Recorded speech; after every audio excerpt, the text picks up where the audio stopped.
So our first speaker will be coming from the upper side. Then it will be followed by the speaker of the negative side. So, pag those nag-accept mo sa inyong questions, then we will have our questions after each of you will speak. Representing your group. Sige, let's go. So, among case is, of course, better case is about the Tracy Latimer case, which is the bata na cerebral palsy ng hospitalized siya sa iyang murdered father. So, kami nga side is affirmative me, so dili ni sang ayon sa action sa iyang over. That will be open. Among one is now open. Okay, we do not justify the actions of Mr. Robert Latimer for murdering his child because in moral aspects and ethical aspects, it is wrong judgment, especially since Tracy is animal. She was murdered. I think the reason behind this tragic act was the extreme suffering that Tracy experienced due to her condition. Pero, dili na pasabog yung naging napasagaan na siya para di na siya mag-suffer. Because as we all know that life is precious, therefore, pasagaan na ito kung sa siya mamatay so siya ko. Kung di na siya i-attempt na pakin siya para di na siya mag-suffer kay atong life kay kanang precious them. Atong life kailangan na siya. This happened in Damos. Okay, so our side is siya negative, but di po siya against murder, but or dili siya in favor sa murder, but our side is to defend the action of his father. So in the case study in sa book, it is somehow biased siya sa victim, which is Tracy Latimer, because based on my research, I researched the details of her condition. So to run through the story of Tracy Latimer and her decision, so during her birth, her heart stopped beating and she stopped breathing, so resulting in severe brain damage due to oxygen deprivation. So here in book, it is said lang na nasa cerebral palsy. So it is one to shallow lang tayo kumbaga sa murder side may ipaglaban na mali ang ibuhat siyang papa because cerebral palsy lang ang iingon din ang condition niya, but there are more. Then medical staff revived her, but she began to have seizures. Diba? You know what happened when you have seizures? Diba? Listen ko kayo na. After several months, seizures began again, and uli na siya because naagapan sa doktor ang seizures niya. So after several months, nagbalik yung seizures and increased na in frequency. So mas nilala ang yung seizures. Kaya hindi na siya normal na kanang seizures lang na kanang rock na kayo. Oh, okay na seizures. So, over the next 4 years, doctors used various drugs to control them. So, in medicating her, it made Tracy lethargic and exacerbate damage already done to vital functions such as breathing and digestion. So, sa gihatag sa iyang mga medications to control her seizures, naapektuhan ang mga vital functions such as her breathing and digestion. And Tracy had cerebral palsy also, which is mentioned in the book. A muscular disorder she developed as a result of interruption of supply of oxygen to her brain. She was bedridden, no control of her limbs. Mental capacity niya is for only 5-month-old baby lang. Imagine 4 years old na siya, but iyahang mental capacity is just for a 5-month-old baby. So she couldn't speak, and she's dehydrated due to frequent vomiting, and so periodically had to give it fluids and nutrients intravenously. So, kumbaga, ang nag-rely na lang din siya, bata pa lang sa mga medications. Then at age 4, nag-underwent na po siya of another surgery to relieve muscle tension in her left leg. So, tungod sa mga medications na ginagamit sa iya ha, so syempre bata po kayo siya, lahit man siya taglawas, if bata po, nagpumok pa tag mga organs, so mas napektuhan na yung lawas. Question ako is, since hindi man about kay Tracy, about siya kay Tracy, but it is more about the actions of Robert Latimer, young father. So, kabalo ka sa, say, responsibility as a parent, di ba? So, isa dito is, parents' responsibility is to provide food, shelter, to support, and to provide safety and medical care. Now, unsa may kuan? Isa po dito sa kuan. Are you aware nga na ay Canada signed Convention on the Rights of Child in 1990, 2 years prior na hitabo ang pagpatay kay Tracy, and ratified in 1991. Article 19 of Convention identifies the protection against abuse and neglect as a basic right of children. So, neglect is abuse and considered as crime. So, atong gisurihan dili kay ang doings ni Robert Latimer. Saan siya pag-justify? It encompasses all forms of abuse, from physical to sexual, as well as neglect of children.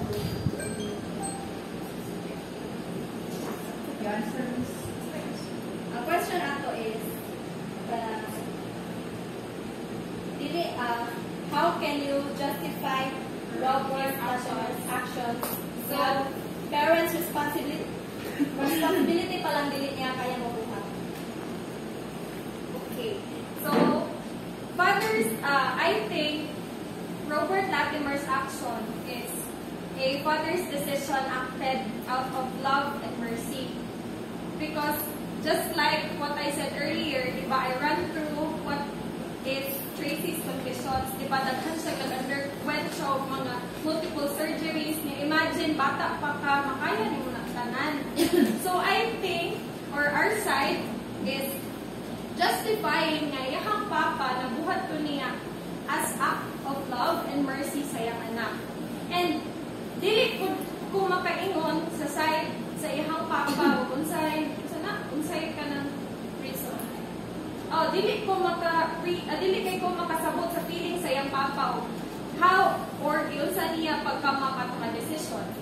But because you never truly understand a thing until it happens to you, di ba? Dili man ka makasabot sa putang hangtod dili mo ma-experience. So experience is the best teacher. So I can't really defend him, but I can justify his actions.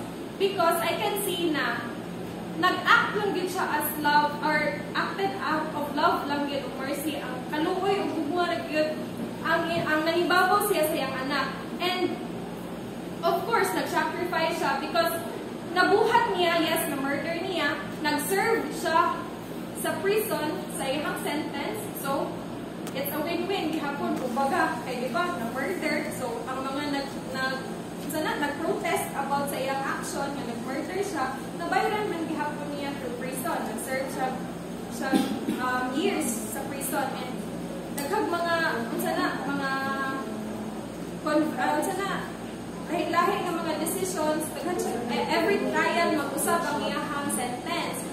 So, hantod na come up sila nga 10 years ang iyang sentence in prison.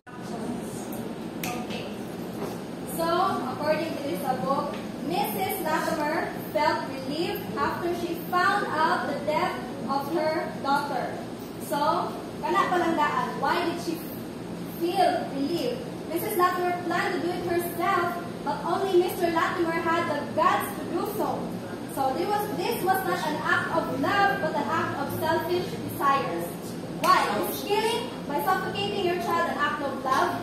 Is planning to murder your child an act of love? Is feeling relieved that your child had been murdered by your husband an act of love?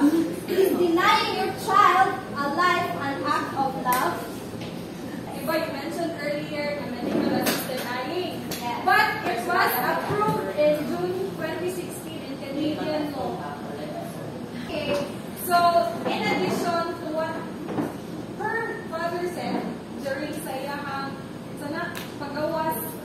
prisuhan, i-interview siya about sa case. Tracy's death was difficult, but it wasn't sad. He told Radio Canada in 2011 because, di ba I said earlier na, years passed nga nahimo po niya sa iyang anak, never niya ipagsusihan because lagi, kato. Then, in his first public interview since receiving full parole, he described her many surgical operations. Di ba you heard earlier, unsay mga naagihan ni Tracy mga surgical operations, and the ones she would still have faced as torture and mutilation. So, furthermore pa ato, ma-torture pag samot iyang lawas just because of mga medications, ni paputlog iyang mga limbs, kaya na siya mga naapektuhan na part sa lawas sa iyang mga medications sa seizures, niya, halos kuha na lang, mga medicines na lang ano sa lawas ang mapapabuhi sa iya. Ask what Tracy herself would have wanted. So he assumed na lang as a father na you don't have any clear guidance. You just have to think, what would you want for yourself in a situation like that? If I ask you all, kamo si Tracy. Tulong na lang. Diba? O ako mapaggaling, no? If ako ang bata, yes, na ako'y desire na to live pa. But if mag-suffer lang ng gihapon ko, then I will choose na mamatay. Diba? So, ano may support? Then you don't have any pure guidance. And isa pa, sa pagkasakit niya, bata pa po kay siya, and given nga niyahang brain capacity is just a 5-month-old baby, so incapacitated dito siya mag-decision for herself, bisan pa sa mga panahon pa nga mulabay. 3. Because, okay, mong thoughts, but that's just your feelings. What about nga if you put your shoes into his father's shoes? Okay, so,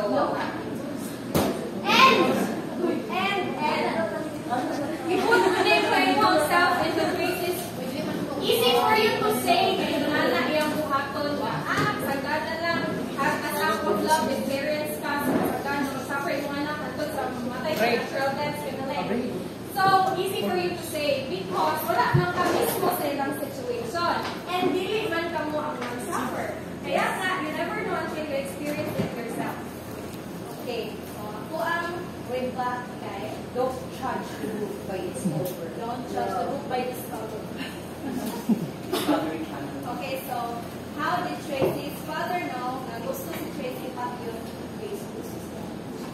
They killed their own daughter for their own reasons, diba? Okay, at the first place, Tracy cannot talk.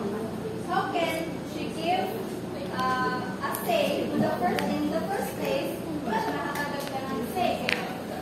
In the sense nga, dili siya kasturya, how can we know that that was what Tracy wanted? She could barely talk. So how can you be the one to feel relief when you were the one suffering? Diba? As said here, na si Mrs. Latimer and family, nag-feel sila of relief, kaya muna natanggalan sila burden, not only sa ilang self, but they feel for Tracy.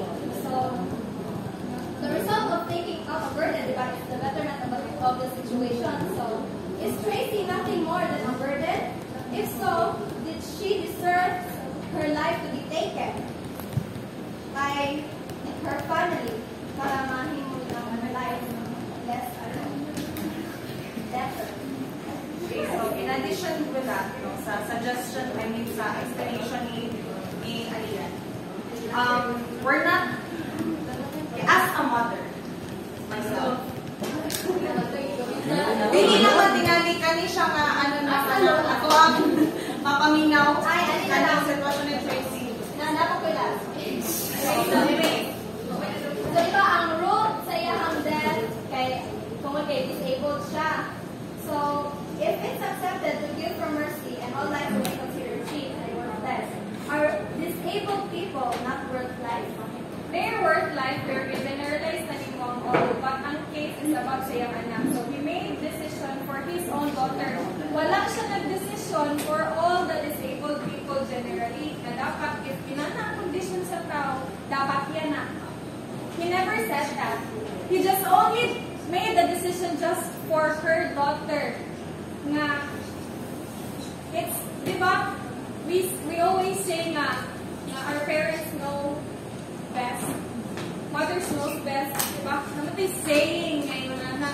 So as a parent, of course, okay lang na-feel. So he never said na dapat if maanak ang bata, may mga anak, so okay na ako agad yung anak. He never advocated on that thing. He just expressed na he acted out of love to stop the suffering of his daughter. This decision na, okay na lang, mamatay ang anak mo kay nag-suffer na ang taman. But I really disagree nga, siya mismo ang ipatay sa iyang anak in his own hands. Maybe mas better kung dito man siya nag-end up sa hospital. Namatay, kung na ba to? Mercy killing mo? O sa ba to? Wala pa. Maybe he would ask help na lang sa mga kuan. They consider mag-ask for help sa kuan. But they consider Ako'y mapatay sa mga anak. her mother considered na mag-consult sila o American pathologist and euthanasia activist, but suddenly they didn't siya euthanize. So they just make decisions. You mentioned Tracy Latimer had one more surgery paunta if wala siya namatay. Alam ko, surgery pa actually. Okay, so cerebral palsy. Individuals with cerebral palsy can improve motor function. The brain has neuroplasticity, the ability to rewire itself and reassign affected functions to others. How? Through intensive training that focuses on high repetitions. So early interventions is key to improving motor functions, and children have more plasticity. So unsa lang plasticity?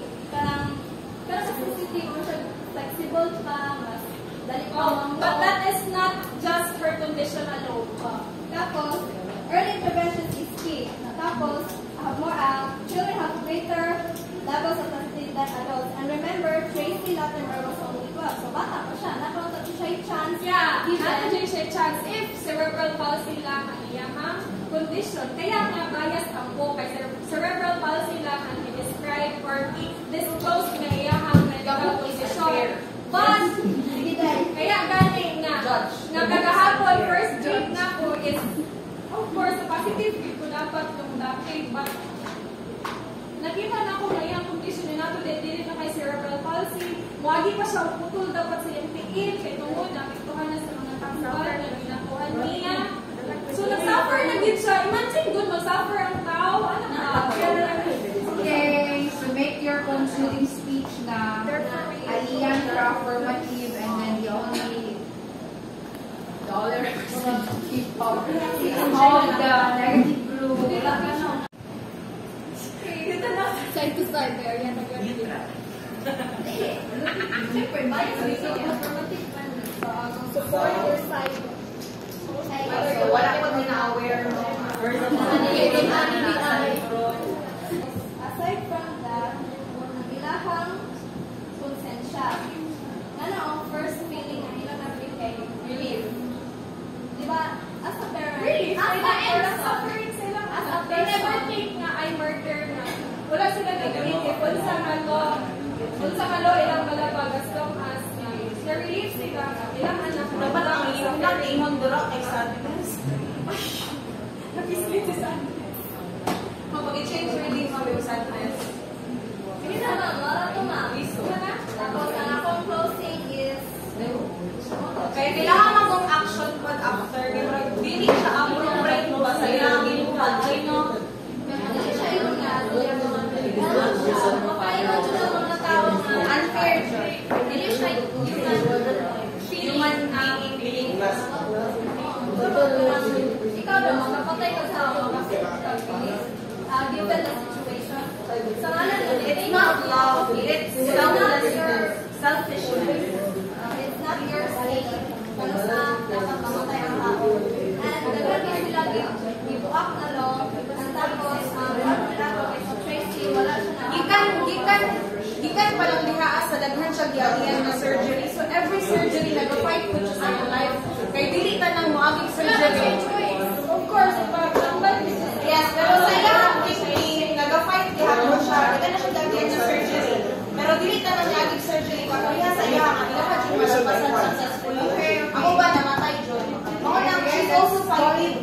Quit? Ma'am, wala pa yung closing. Ay, okay.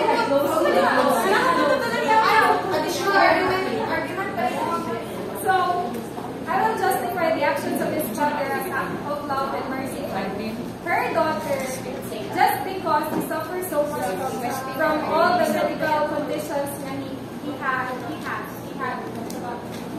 So, I cannot say na tama ang action sa iyong papa, but I can justify it as an act of love and mercy. Kaya as a parent, siguro, we don't want to see our children na mag-suffer.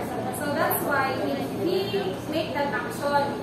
And in terms po sa mga laws, kaya na nilang ipaglaban na, nag-serve man po sa prison ang iyahang papa, and wala man siya nag-think about wala siya nag-think na sibatan. He accepted it as long as na mahimo niya, kumbaga mo yung mission siyang anak, and na lang suffering, bahalag mag-suffer food ko as sacrifice na nabuhat ko sa akong anak. Yeah, that's a very nice discussion. Let's proceed to the next group.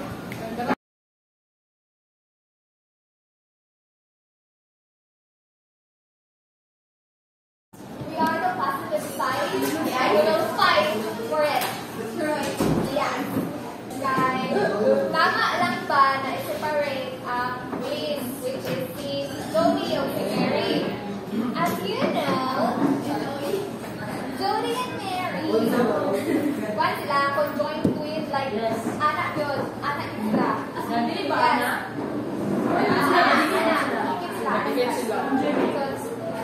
So, knowing that healthcare facilities on Gozo were inadequate to deal with the complications of such birth, she and her husband went to St. Mary's Hospital in Manchester and planned to have a baby to give birth. So, the infants known as Mary and Jody were joined at the lower abdomen. Their spines were fused and they had one heart and one pair of lungs between them. Jody, siya ang balimrag kusgan over siya ang balimrag normal, then was providing blood to her sister. So si Mary bali kanang kuan na siya, nagsalig lang siya sa iyahang twin sister na si Jody. Kay mas si Jody, like mas scatin siya. So doctors predict that if the twins remain joined together, the consequent strain placed on Jody's heart will result in the death of both girls within 6 months. Doctors encourage the separation of the twins, although this would result in the death of Mary, since she lacks the vital organs necessary to survive. So according to Singer's moral principles, states that it is in our power to prevent something bad from happening without thereby sacrificing anything of comparable moral significance, that we ought to do it. So based on this principle, we argue that Jody and Mary's parents have a moral obligation to have the twins separated. Okay, if di sila separate, both of them will die. Pero if separate sila, yes, mamatay si Mary, but mabuhay si Jody. So, okay lang, okay lang ba sa inyo ha? Dili sila i-separate, like both of them, both yung anak mamatay, or i-separate sila, ang isa mamatay pero ang isa magbuhi. Asa na magdudugay? Isa rin buhay yung one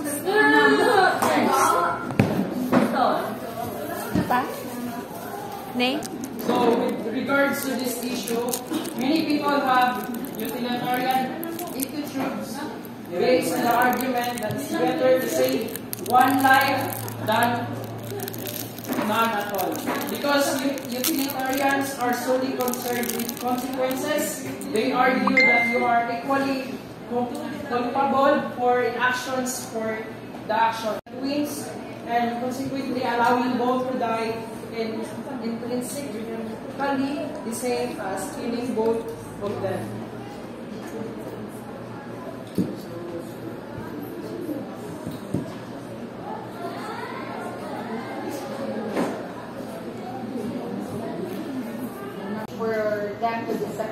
Yes.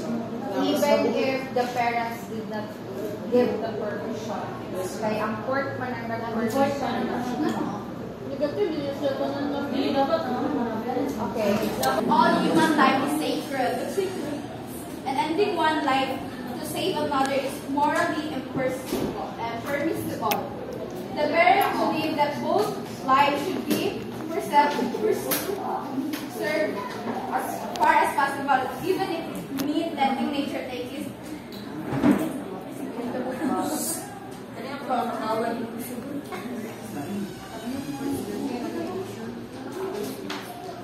So dapat ang parents man mag-decide dito sa kuan sa life sa ilang silang anak kay sa day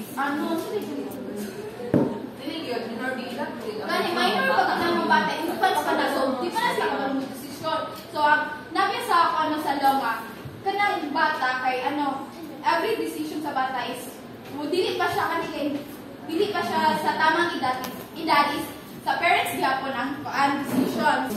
According to Republic Act No. 11908, it should be the parents that will decide about the matter because they have the control or right to decide on what is good and bad for their children as they are responsible in taking care of them. So, sa sitwasyon nila, mga bata pa na sila, so ang decision dapat nasa dyan sa parents kay wala ko man sila, hindi ko man sila na-defend sa ilang magalingon niya. Siyempre, ilang pong belief is okay lang na mawala ang ilang anak kaysa na mabuhay isa pero ang isa mamatay po. So, as you said earlier na mas kuan ang parents jud nga mas napasunod. So, syempre as professionals, doctors, dili lang jud ka basta-basta anak mo kuan lang gusto na i-separate. So, there are other factors na ginabasihan sa mga doctors why anong gibuhat nila. So, the parents, both the Roman Catholics, believe that allowing nature to take its course and were opposed to surgical separation that would result in saving one kid's life and cause the other. The court have weighed various factors, including walang ginaingon nga wala lang giikuan sa court na basta-basta lang nila gibuhato. Na sila yung mga factors na gi-consider. Una ana is the parental wishes, the medical consideration, and the family law and criminal law. So the court ultimately decided that it was unlawful to allow the surgery to separate Mary and Jody against the parents' wishes. Nga, di ba, dili nila gusto kuan, pero court nag-conjure sila justified nga buhaton to. Ngano kay the judges consider the welfare of the viable child as paramount under the Child Act 1989. So despite the parents' objections based on religious belief, the court determined that it was best interest to proceed with the surgery for her survival. So the judges concluded that performing the surgery to separate the twins would not constitute a murder. So this justified that the decisions based on the different legal reasoning with the words self-defense and as a lawful justification for causing Mary's death during the separation procedure. So dilo wala siya kuan nga kanang gituyo siya nga pagpatay kato during the surgery. Since you agree that the twins were not joined together, so okay lang sa inyo na both of them will die. Sa parents mo, kung nalagyan sila ang decision ba, okay na sila nga, wala ang kuha, kaya unfair matulog kayo, mabuhay ang isa, tapos ang isa ka mga tayo mo. Isa pa, isa yung kasakit sa court if mamatay ang isa, samantalang parents na sila yung kadugo sila, syempre masakitan sila kaya isa na ni mabuhi.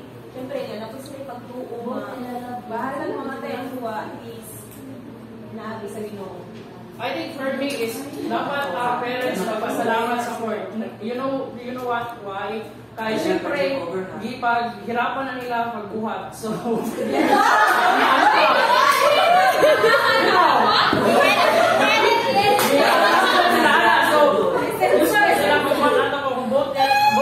si Mary and Judy is mamatay na. So, as we all know that each and every one of us bisag sa ilang side is natay purpose and mission dili sa earth. So, muna na kailangan Si Judy nga tarong pa like ano yung heart, yung lungs, nya pagod yun siya nga napaman siya chance na mabuhi. Basta kang dati sa reason, basta dito, Judy hapon. So, naman kayo kay Sunod kay siyempre si Jody is once siya, kompleto siya, nasa iya ang lungs, sa heart, and Pero diba, ang parents yung dapat isunod. Pero ano, na si Judy ay si Judy na lang ang mabuhi. Pamantalang parents, disagree sila na ano, isa so, ano, ganito, sa ethics na nasa Unitarian ethics, support dito nga mas better na Consequently, the utilitarian and Kantian would agree that separating the flames is the morally correct thing to do. The utilitarian would argue that it was always the right thing to do because the separation would have brought about the greatest overall good. Also, if you say sa ano magbibigay ako. However, opponents might argue that utilitarian can be harsh in its application, starting in where the Mary's like what? Nabi ko I speak the Tagawas na niya ha. So, kung sa daan na ang kuan sa life ni Mary, si Mary mo di mamatay. So, di ba, every life is kuan man naman yung word, precious benefit na. So nga ano man i-sacrifice naman ni Mary ang life para lang jud ka Judy nga. Pwede naman jud nga. Sabay si Hoy, for the son of Judy, then I was sorry Judy. Okay. Kani master kani si Mary ni mabuhay ni si Judy. Sala na sa parent. Very good. Gusto ko na lang ito sa parent na understand sila na But still, still ako take ko gihapon ang parents kay nandiyan po sila isa ka anak. Sige, take ko. Mamatay ang duwa. Yes. diba ngayon madali nga precious ang life. So, well, prefer man ninyo nga mas mamatay sila ang duha. Kung namatay choice na mabuhay sa mamatay isa. Every baby is a God's gift. So, kasi di ba na gabi ang gift? Wala mo namatay choice mo. Di pwede man sila mabuhat isa. Namatay choice mo. Pwede sila mabuhat kayo. Matabang si Miguel. Matabang siya. Okay na, okay na. Nagbibigay na bala ko. Ako na bala nila. Your Honor, wala na. Your Honor, ikaw ba satisfied? Hindi ko akin yung chopper form. Pati yung press.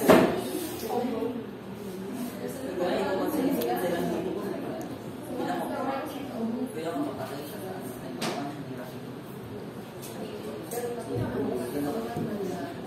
Pero kasi pa rin ang magyayari mo.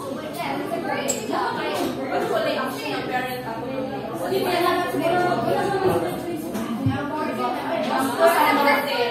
Ma'am, kasi naman supportive eh. Hello? Yan, for the note naman ang pag-iatang pag-defense ang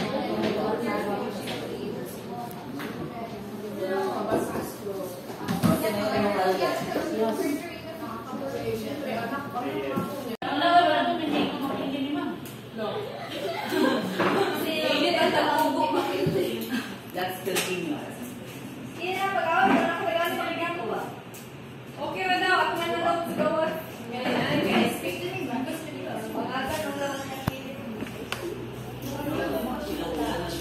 Any question, guys? Go. Okay, go. Does separating conjoined twins solely to save the one life of a twin lang that portray a utilitarian view of ethics, prioritizing the greater good nga ang isa lang ang save over the individual rights? Ito? Can you translate it in simple words? ang pag-separate daw sa conjoined twins is solely sa mag-save lang ang isa ka twin that nga i-prioritize lang ang greater good nga ang isa lang ka twin ang mabuhi kaysa nga mamatay ang isa over the individual rights of the both. I think it's, yes, it can be considered, kuhaan na siya, prioritize or acceptable nga i-prioritize nga i-save ang isa sa kinabuhi, which is si Judy kaysa kay Mary. Because over another, in the case of Mary and Judy, given that both twins cannot survive and they remain conjoined due to the strain or Judy's heart caused by supporting Mary's non-functional organs, choosing separation would result in saving one life of Judy rather than losing both. So these decisions align with the munagingon kinahuganihan the utilitarian principles that focus on maximizing overall goods outcomes. Diba, pag separate mong twins, sure dun mo nga si Judy is mag-prolong iyang life or mag-dubay Judy. Diba, kaya siya, sige daw, kung wala ka mga side effects na inang mga pangbuhat, what if ka rin nagiging bulat at sikat lang, sa pagkakuan, after a month or kuan, sinamatay si Judy. Ganun, so mag-base na sa, dili na ito ikon mag-overthink ka o malala. So mag-base na dali sa libro. So same sa mga na may nag-statement dali nga mas kompleto ang mga organs, heart lang si Judy. So possible dyan nga mas na siya yung long life kaysa kay Mary, which is nag-support lang sa iya.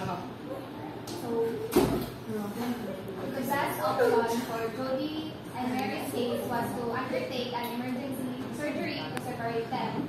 So we understood that the parents know best for their children. Therefore, their decisions should be respected and obeyed. However, we must also assess the situation, which in this case is about the welfare of the children. When a child's life is at stake, the medical team or the law may intervene. So mo itong isulod ang court na i-separate sila. So we already know Mary is dependent on Jody, and we believe it is not a bad idea to sacrifice Mary so that Jody might survive.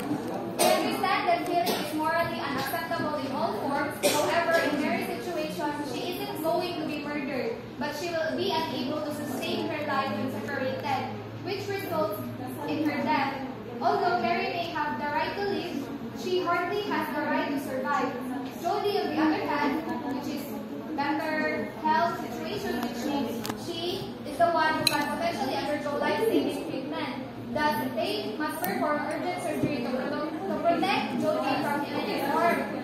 So, to summarize, the twins need immediate separation surgery. With this, Jody can live her life like any other regular person, have her own family, children, and long life. We perceive Mary's death as an act of love for her sister's survival. How about your concluding statement?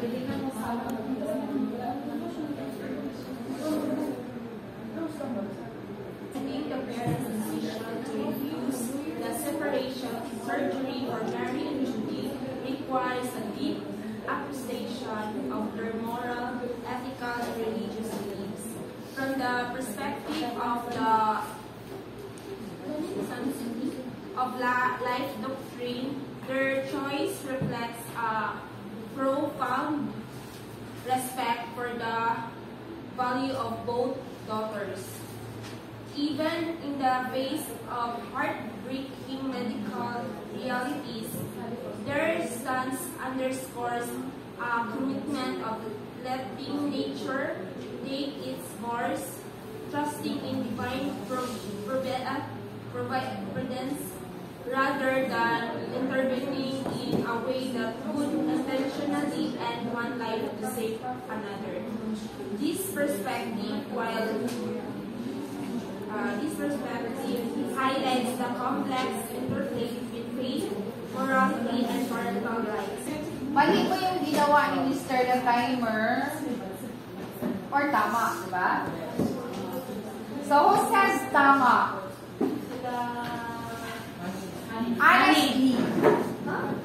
Honestly speaking, ka na wala, hindi ka nag-debate ha. Pero tanaw na to, ato ang i-try to evaluate ang gihimo ni Mr. Latimer sa iyang daughter. So,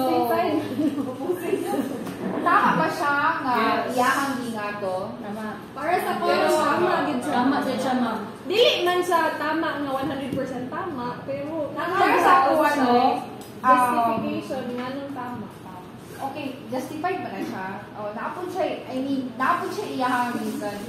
Pero sa kuha, kanang nakabutang magbigito, although ang mental ability ni Tracy, pagkamatay niya is only murag 3 years old, 5 months old ang iyahang ano. So, parang kung 5 months na kuhan, makailan ang bulag mga magpapa. Wala na hindi na Hindi siya kumano. mag-speak man, Oh, pero makakuha. makita magud siya nga iyang papa ang nagbiyak sa iyahan dito. Ako dili ko, okay ra ko. Okay ra jud ko okay ra jud ko euthanasia si Tracy. Pero dili siguro iyang papa dapat ang muhimo ato. Parang kaya ako ano, kasi niya kanang utangan niya murag open niya tong gawasanan og fiumba kanang sa aso. Iyang i-open to. So ang aso nagpunto sa sulod sa sakyanan.